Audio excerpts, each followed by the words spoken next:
Hey, I'm back, and I like to also say, the camera looks different. I know, it's just cause I'm trying. I just bought this new camera.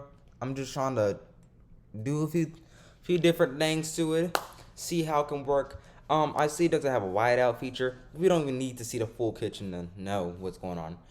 We're gonna make this video simple.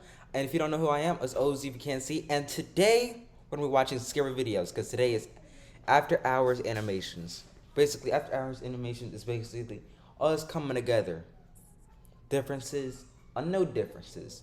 And then we just sit there, we watch, we just sit there, get the animation up, and then we just watch it all together.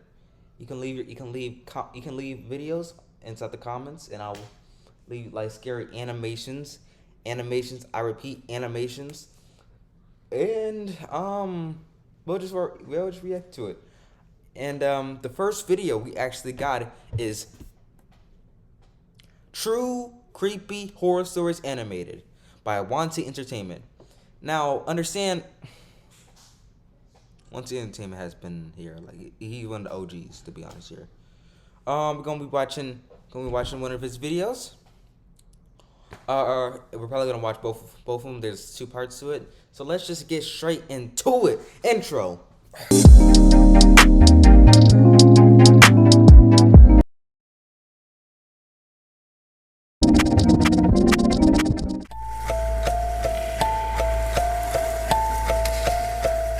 Okay, let's get straight into it. Headphones on.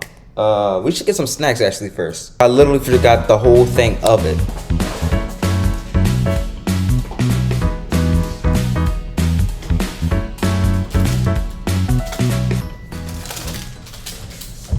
Why are you still sitting? Why are you still sitting there? Get up and get you some snacks. Or get you instead of bed. All right, let's finally get to the video. I had a very strange friend. These days, he's more of an enemy than a friend, but anyway, his name is Kevin. He was a fanatic who was obsessed with scorpions, and he only wore clothes with scorpions on them from head to toe. He said he kept all kinds of scorpions in his home and often brought live scorpions to school to surprise his friends. One day, You ain't being friends though. We ain't being friends. If you bringing scorpions to school and scaring I'm playing like I passed out and suing you, buddy. Ain't no way you bringing a scorpion to school just to scare me. I'm pushing the dog doo out of you. We can't be friends after that. I decided to go to his house with some friends to hang out, but that was the beginning of a disaster. When we arrived at his house, we were really surprised. His house was quite large, he lived alone, and there were numerous terrariums filled with scorpions. We looked at the scorpions of various sizes and colors for a while. Then Kevin asked us what we wanted to eat, and I suddenly got playful and said, "I want to eat fried scorpions." Then the friends all burst into laughter, and Kevin also smiled brightly.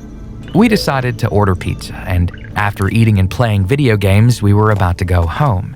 As our friends were heading out, Kevin grabbed my shoulder and asked me to stay a little longer. I said okay, and my friends left first.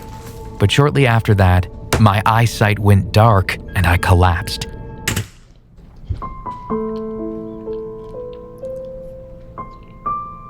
That's why I'm gonna stop chilling for a second. Don't have trust in friends that much. Have trust in God. Because you can be at your darkest moment. As long as you believe that if Jesus died on that cross, you believe God can help you inside every single situation, He will. When I opened my eyes, my hands and feet were tied and I was in a closed room. I screamed as loud as I could, and after a while, Kevin came running. When I swore at him and asked what he was doing, he said, "My children are so angry because of what you said earlier that they are raising their tails. Look." Then he started bringing terrariums full of scorpions in front of me. Soon, dozens of various scorpions were placed in front of me, and he said, "You're my friend, so I'll only sting you 3 times. Choose 3 of these scorpions. Among these children, some are very poisonous and some are only a little. Try and guess whose poison is weaker." All right, hold on. We gotta do some research. I'm not even gonna try to spell poison, bro. I have a speech impediment, bro. I can't even spell that well. Like, to be honest, you're lucky that I'm able to even type that down. I was livid and shouted that I would kill all of his scorpions, but he picked up one scorpion and said, "Before that, think about which scorpions are not poisonous." The scorpion's tail attempted to sting me right before my eyes, and my whole body was drenched in sweat from the extreme fear. I tried to cajole him, but he wouldn't listen to me and told me that if I didn't pick a scorpion in 1 minute, he would pick it himself. I ended up choosing one. Then he held the scorpion against my bound hand, and the scorpion stung my hand with its tail. And then a tremendous pain came over me. I shouted out in agony. Bro got that. You got that. A few moments later. I couldn't find it. He said with a smile, "It was a good choice. This child is poisonous, but not dangerously so. How is it? It's still the first round, so you can survive, right?" I howled. He checked my pulse and asked me to choose the second scorpion. I hesitated, but he threatened me again by holding a scorpion in front of me, and so I ended up choosing one. When this scorpion stung my hand, I felt even more pain than before, and I was struggling to catch my breath. I screamed for help. Kevin said while examining my pupils, "You're still okay, but that kid you just picked is a very poisonous one. It's so exciting to see people being poisoned right in front of my eyes." No, it's not. No, it's not. Cuckoo for Cocoa Puffs? I hear it. "Please hold on and don't die. There's still 1 round left." I cried and screamed that I couldn't breathe, and he just laughed crazily. I begged him to save me, and he said, "Such a pity, but I can't help it. There's still 1 more scorpion player left, so choose the last one carefully." I ended up picking one, and again the scorpion stung me, and although it hurt, there were no serious symptoms. "You just picked a kid who wasn't very poisonous. You're lucky." Kevin clapped his hands and left the room, and I fainted. When I woke up, what must have been hours later, Kevin was sitting in front of me. As he handed me a wad of cash, he said, "Now, here's $1,000. This is my thanks for a really fun show today. Don't even think about reporting it to the police. I would just tell them that you got stung while handling a scorpion by yourself." I nodded at him to pretend to cooperate. Then he said happily, "Good. I think my kid's anger has calmed down a bit now." He then released me and I went straight to the hospital. I managed to recover after receiving treatment. After a few days, I couldn't hold back Bro got that. Not you. Bro got that. my anger and decided to get revenge on him. So I contacted him and asked him to do the Scorpion show 1 more time. He obliged and asked me to come to his house. I went to his house, knocked, and as soon as he opened the door, I punched him in the face with all my might. Good job. Can we have some claps, please? It's about dang time, but bro, listen. You did a good thing. You did an amazing thing. That man went for a good. He did a good. Yeah, he did amazing performance. We got that. Gotta be studied. 100% amazing performance. Gotta be studied. Wish the best for everything that he's done. Okay, I forgot what I was doing. There's something a little cut. Let me just get to the next. Let me just go back to the video. My might. He fell backwards and crawled towards the scorpion terrariums. I chased him and beat him like crazy. He was so stuck in a stupor that he couldn't get up from the floor. I took a knife from his kitchen and stabbed all the scorpions to death. Kevin cried and I returned home. After that, he didn't come to school again and no one saw or heard from him. I don't know what he's doing now. I just hope I never run into him again. Very much. I would have run into that guy again. Alright, well that was a good video. Mr. Take that risk. I'm going live like we won't take that trip. Like I woke up the state like a witch. Okay, to the next video. The figure. The year was 2012. I was just back home from a normal school day. My mother was dating my best friend's father at the time, so Mom was dating my best friend's father. Okay. Alright. it was very common for the two of us to sleep at each other's houses. On that fateful day, my friend, who I'll call April, and I decided to have a sleepover at my house.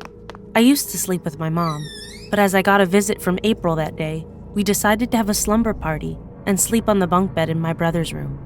That night, we had dinner, played common games at slumber parties for teenage girls, ate popcorn, put on makeup, took pictures, etc. We decided to go to sleep around midnight, leaving the radio on, which emitted a soft blue light from the viewfinder, which lit the room slightly. April decided to sleep on the bottom bunk, and I slept on the top. I woke up in the middle of the night feeling cold, and with my back, which was facing the bedroom door, uncovered. So, I decided to turn around to pull the cover that was falling off the bed. At that same moment that I looked down and pulled up the blanket, turning back to the wall, I saw a figure. I then turned quickly to look and see what the figure was. Usually, when we quickly look somewhere and see a figure, we quickly look back at the place and see nothing. Only this time, it was there, the figure. But it was no longer a figure. It was a young-looking girl, standing there, looking at me. I remember every detail of her face. She had short, neck-length black hair. Her body was thin, extremely thin. Her skin looked a light brown tone. Her nose was thin and pointed like a model's. Her eyes were large and black. The darkness of the night made them even darker. And she was just there, standing completely still, watching me. She could have been looking at April, who was right in front of her, but no. She was staring at me with those big, dark eyes. In a moment of fright, I sat on the bed, widened my eyes and stared at her. Scream, scream, scream, scream, scream, scream. And you're just sitting there. Stop being frightened and scream. Your mom should be at home. Until if you scream loud enough, if you're just home alone with her, then you're cooked. Like I sleep with a weapon in my bed. Like every single night, I sleep with a weapon in my bed. That's in case if somebody wanna. It's hey. It's come on. It's get to the front. Get to your home living room or something. I keep a weapon behind me. I say yeah. No. I'm hitting them so hard. I'm taking them back to the 1800s. I'm going full Will Smith style. I'm finna hit him so hard you'd think he'll have my wife in his mouth, bro. Not believing that this was real, but she just stood there, looking at me for what felt like 2 minutes. When she realized I can see her, she recoiled back, startled that I can see her too, and then in one quick motion, she jumped onto April's bed. I thought she was still there, that she might be doing something with April, or that she would be waiting for me to sleep again to get out. Why would you look down? Why would you just say, April, wake up, wake up, wake up, April, wake up, or something. And you just want to look down? Out of there, so I decided to look. I leaned over the bunk, Goodness. leaning against the wood of the upper headboard, peering fearfully into the lower bunk to see where my nighttime visitor and friend were. But the only thing I could see was April sleeping peacefully.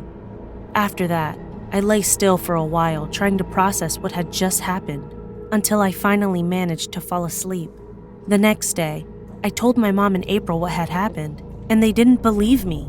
I never saw that girl again, and I could never sleep in that room again. But to this day, I can clearly remember her small, lean body and her massive black eyes staring at me that night. Who was I don't know why that scared me when it came up. that girl? Well, wasn't that amazing? All right, let's go to the next video.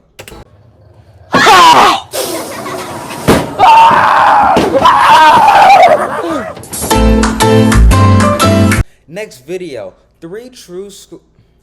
Alright, we're not gonna probably watch one. True lockdown. Oh my, just be quiet. True school lockdown horror stories. Happened back in my freshman year of high school. It was an average school day, just like any other for the most part. I remember I was sitting in my history class, which I think was the third period of the day.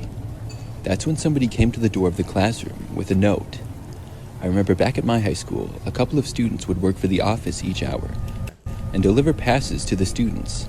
The passes would usually be for the students to leave school for things like dentist appointments or whatever. When the student got to our class, she handed the note to my teacher, Mr. Watterson. He read the note and then called my name. I was really surprised, because I wasn't aware of having any reason to leave the school that day. I thought maybe I forgot about a dentist appointment or something, but my mother hadn't mentioned anything, and I know she would have. When my name was called, I looked around and then got up and slowly walked to my teacher. He said something like, "See you later, pal, here's the homework." Then, he grabbed the assignment from his desk and handed it to me.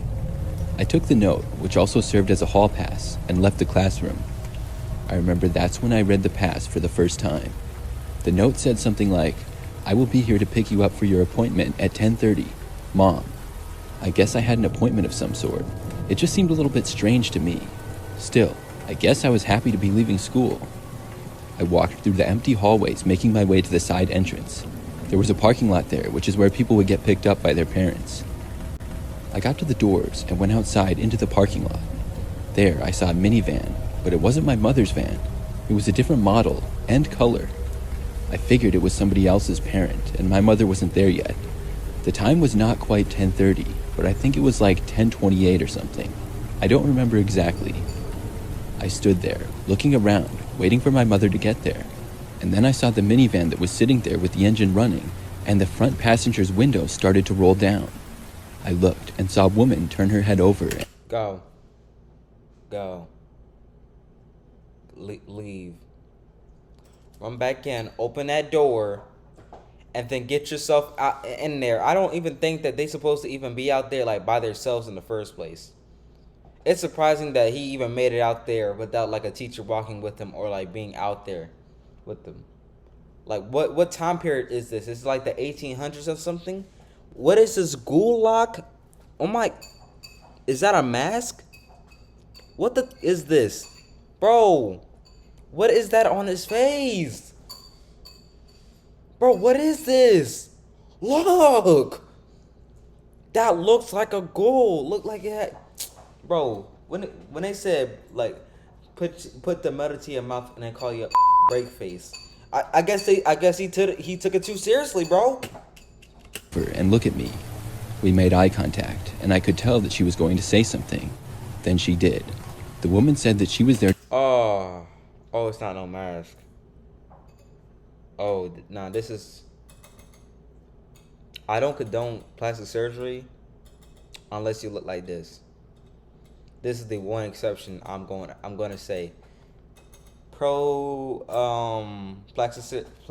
surgery, cause she gonna need all of it. She was there to pick me up, and my mother had asked her to. She then said that she was a friend of my mother. I had never seen this woman before. She's not. She's the gulag from your mother. Before in my life, though.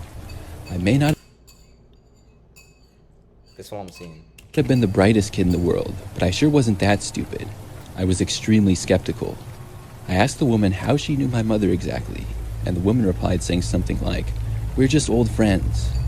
I then told the woman that I didn't feel comfortable going with her, and I was going to wait for my mother.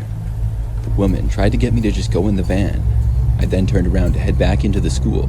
This situation was starting to feel really sketchy. Please. The problem was, when I got back to the side doors of the school, they wouldn't open. The doors were locked. Oh my goodness. You can lock the doors, but don't decide to walk with him. I know this gotta be fake somehow. I had forgotten that all doors to the school were locked during the school day, besides the front main entrance. Then, things got worse. I looked back to the van to see a side sliding door start to open up. I wasn't aware that anybody else had been in. Bro, what is... Bro got the pushback of 87 right there. Bro, what is this ghoul-eyed? Bro, Bro, this bro actually got blue eyes. One blue one way and the other blue another. Bro, what is this? Bro got elf ears. Hold on. Did I ever show you the picture of me getting elf ears? Here's me in the elf ears. Hold on, let me turn down.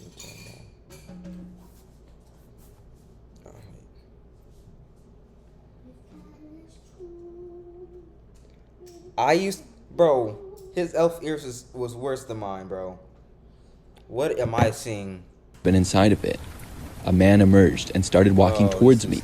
The van was maybe 50 feet away at this point. Oh, he's on cocaine too. When he came down to earth, he said, "Let's get high." As I stood right outside of the side doors to the school, I felt like my only option was to run away. I turned and ran around to the front side of the school.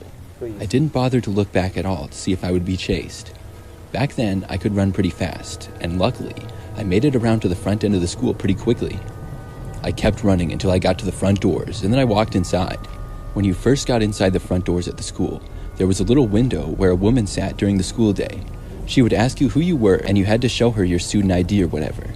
She asked me for my ID, and as I got it out, I tried to tell her about what had just happened. I must not have explained it very well though, because she seemed pretty confused, and to be honest, the whole situation was pretty confusing. I got a hall pass from my mother to leave school for an appointment that I didn't know what it was. Then my mother wasn't there, but another woman was, and asked me to go with her. Then a grown man popped out of the side of the van. Believe me, I was just as confused as she was. After confirming my school ID, the woman at the window wrote me a pass to go back to my history class, and I was on my way. I walked through the empty hallways of the school, back to class. This was just about 15 minutes after I had originally left. When I walked back in, my teacher was speaking and there was a video that was paused on the board. I remember it was super awkward walking into the middle of class. Everybody was staring at me. They, as well as the teacher. What is this freakish class, bro? They all look the same. They have this. This is the man. You see, he got that 40, bro. He's what? He's 7. He looks 70 to me. Teacher were probably all really confused seeing me return soon after I had left. Back so soon? Mr. Watterson said. I just said, yeah, there was confusion and I didn't have to leave. I then sat back down at my desk and the lesson continued. Class only went on for about another 10 minutes after that, and then we were let out. My next period was English. This class was always pretty boring to me for some reason, but it was also fairly easy. I had Miss Gallo as my teacher, who was very nice. I got to class, and the day started like any other. Wait a minute. I had Miss Gallo as my teacher, who was very nice.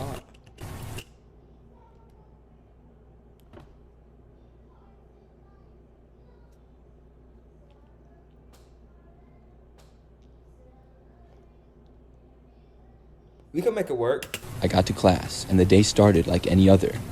But during this class, probably 20 minutes in, Miss Gallo got a phone call at her desk. She paused the lesson and answered it. When she hung up the phone, she told us that we were going into a lockdown, and she made it clear that this was not a drill. She seemed fairly concerned, and we all had to leave our desks and sit on the ground in the back of the classroom. We had no idea what it was about, and I truly had no clue either. I wasn't able to connect the dots for some reason. The lockdown went on for a good 30 minutes. Everybody was really quiet, and most people didn't say anything.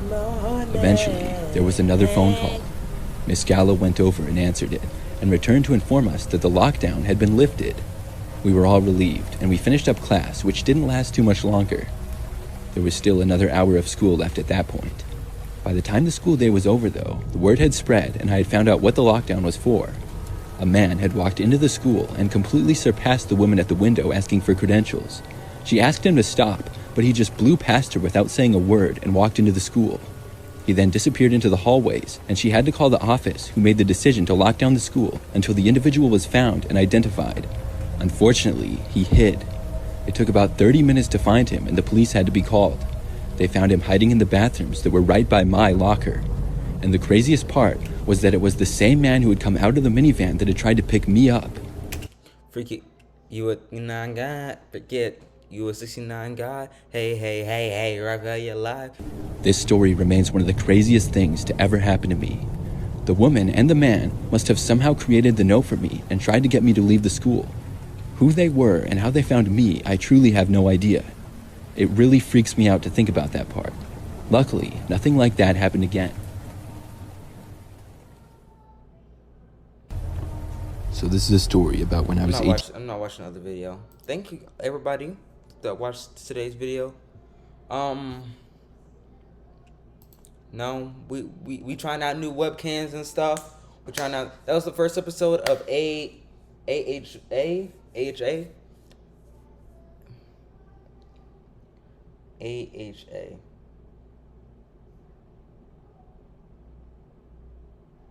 We're gonna call it After Hours Animations. Just gonna keep it simple. Thank you for watching After Hours Animations. Thank you for liking this new camera, possibly. It also comes with a light too.